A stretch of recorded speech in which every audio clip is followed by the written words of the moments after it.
Recientemente pude ver Sinners, la nueva película de Ryan Coogler que ha estado dando mucho de qué hablar desde su estreno y que lamentablemente no pude ver en cines. Sin embargo, por fortuna la cinta ya está en algunas plataformas y he de decir que hasta ahora es lo mejor que he visto este año.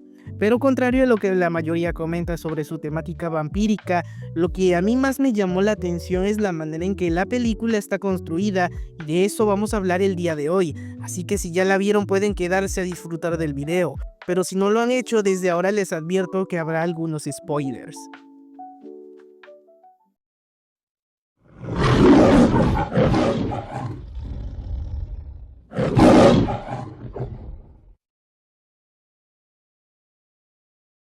Dirigida por Ryan Coogler, la película nos narra la historia de dos hermanos gemelos que se dedican al crimen organizado y que después de un tiempo de estar en Chicago regresan a su pueblo natal en el delta del Mississippi para establecer una cantina exclusivamente para gente de color.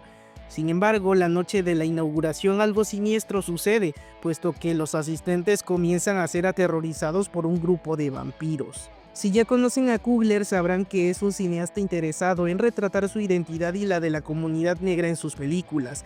Y no me refiero solamente a las personas que viven en América, sino que su interés en la representación abarca también a la gente originaria de África.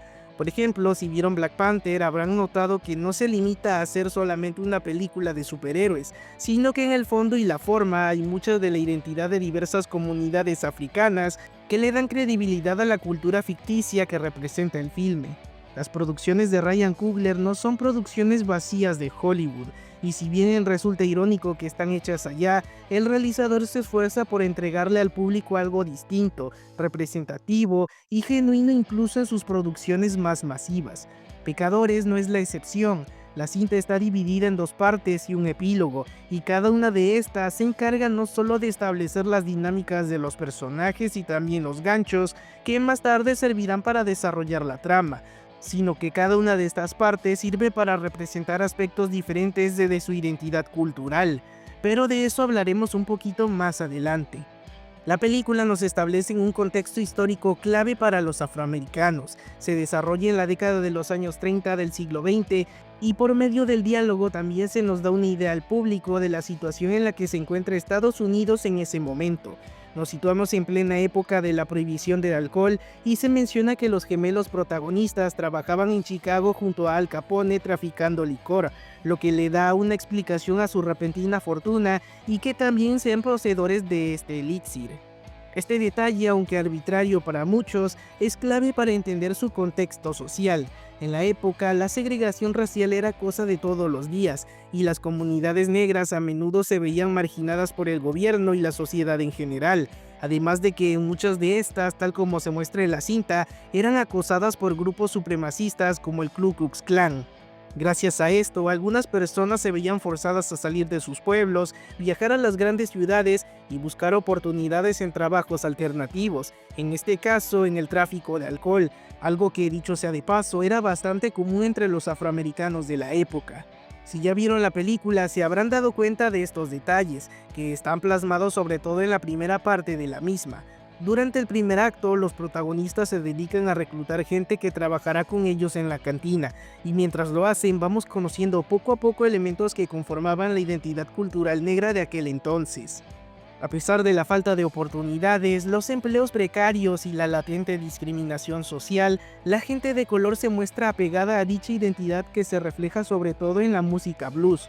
Y es que el asunto de la música en la cinta no es solo cuestión de ritmo, baile o algo que se escuche bonito, sino que por medio de las letras vamos dándonos cuenta que esta es la manera en la que el pueblo cuenta sus historias, sus batallas y todo el camino que han atravesado hasta obtener su libertad simbólica.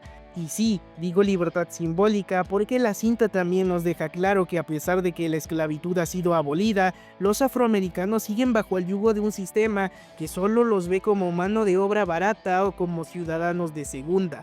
Asimismo, la música también sirve como puente entre el pasado y el presente, y no es casualidad. En la antigüedad, antes de que siquiera se inventara la escritura, las tribus aborígenes de África transmitían su historia y conocimiento por medio de la tradición oral conformada por cuentos y por supuesto canciones. En la película, el blues sirve como un arma de protesta que nos dice constantemente que las personas que viven oprimidas siguen viviendo con la esperanza de ser liberados algún día. Y no solo nos los dicen mediante las letras, sino también mediante el ritmo. Las letras son tristes y desgarradoras, pero el ritmo es vívido y emocionante, es decir que ante la adversidad, la esperanza y la fe sigue viva. Pero no todo es cuestión de música, sino también de espiritualidad. Por ejemplo, hay un personaje practicante de la religión Yoruba, una religión que obviamente está desprendida de cualquier ápice del cristianismo u otra religión impuesta por el colonialismo. Por si no lo saben, la religión Yoruba tiene raíces en África y llegó a varias partes del continente americano gracias a los esclavos negros, lo que a su vez hizo que persistiera de generación en generación a pesar de la imposición del Dios cristiano. Con todo esto, la cinta abandona toda espectacularidad durante su primer tramo para centrarse en el dolor histórico. La negritud es representada como algo sagrado inscrito en la tierra, en los rituales y en los cantos que funcionan como armas contra la muerte. Coogler construye esta identidad no desde lo exótico ni la victimización, sino desde la dignidad de lo cotidiano. Es aquí donde la figura del vampiro comienza a emerger como una metáfora y donde también la segunda parte de la película cambia abruptamente su tonalidad. Pasamos entonces de un drama histórico a una cinta de vampiros más cercana al cine de explotación que al género de terror. A diferencia de la primera parte, la segunda nos introduce a un personaje clave para este cambio de tono, un no muerto clásico como el que todos conocemos, un hombre blanco lleno de ambición, sed de sangre y manipulador. Y lejos de representar al vampiro real de las leyendas, este personaje decide quedarse en el estereotipo hollywoodense que ya todos conocemos, el del monstruo que hipnotiza, chupa sangre y le teme a la luz del sol y el ajo. Igualmente podrán decir que es una trivialidad y no hay nada que analizar al respecto. Sin embargo, llama la atención sobre todo porque en una película que se encarga de reivindicar una cultura, decide dejar a la parte de los blancos como el estereotipo que ya todos conocemos. Por ejemplo, leí en muchos comentarios de otros colegas que el vampiro en la película representa la intolerancia, el racismo y el Ku Klux Klan. Sin embargo, esto no tiene mucho sentido, puesto que el clan y todos estos aspectos ya están presentes en la cinta y no hay por qué representarlos de otra forma. Lo que en verdad representa este vampiro es al hombre blanco en general como un monstruo que infecta culturas que no son la suya. El virus vampírico es el virus de la apropiación cultural y de la destrucción de la identidad negra. Esto lo vemos a menudo en la vida real cuando los blancos gentrificadores viajan a comunidades autóctonas, infectan su cultura y la adaptan a sus comodidades, infringiendo así una especie de racismo que actúa como una enfermedad en la que los afectados a veces también terminan participando al adaptarse a quienes llegaron a contaminar su identidad para así volverla un mero producto exótico. No menos importante en esta segunda parte es el elemento de acción que hace que la cinta se sienta tan diferente, y es que llaman la atención sobre todo porque la estética visual y la construcción de la historia se siente mucho más cercana al cine de explotación o en este caso al cine de Blaxploitation. El Blaxploitation surgió a principios de los años 70 como respuesta al cine de explotación normal que mostraba violencia explícita, situaciones absurdas o sexualidad desenfrenada. A menudo los guiones contaban las historias de jefes de la mafia, fugitivos, estafadores o incluso gente común.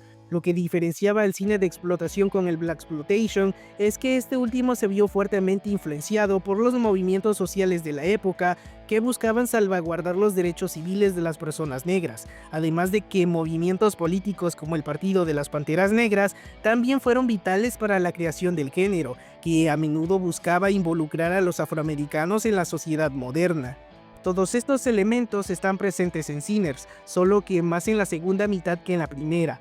Por ejemplo, tenemos el componente criminal de los hermanos, quienes construyen su cantina con dinero generado por el crimen, y más tarde tenemos el elemento violento y los movimientos de cámara exagerados que remarcan más que nada la tonalidad que el director busca, y es precisamente la del cine de explotación, un cine que durante los 70 fue bastante importante y que puso en el mapa a las personas afroamericanas incluso fuera de los países donde no tenían presencia.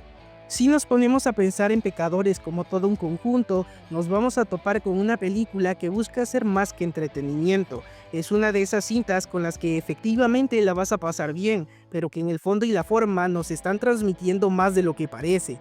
Su poderoso mensaje social y su homenaje a una identidad cultural ajena a la nuestra nos remarcan la importancia de reconocer a otros como iguales. Es una cinta completamente política que por medio de la música condena al colonialismo, la esclavitud y la represión a pueblos que incluso en nuestros días siguen siendo explotados en África o incluso en países que se jactan de ser amigables, pero donde ven a las personas de color de manera despectiva. Sinners es una película que señala al hombre blanco que por siglos se ha identificado como el elegido de Dios, pero que en conjunto no son más que una bola de sucios e hipócritas pecadores. Pero bueno amigos, esto ha sido todo por hoy. No olviden darle like al video si les gustó y suscribirse a este canal para más contenido así. Nos vemos en la próxima.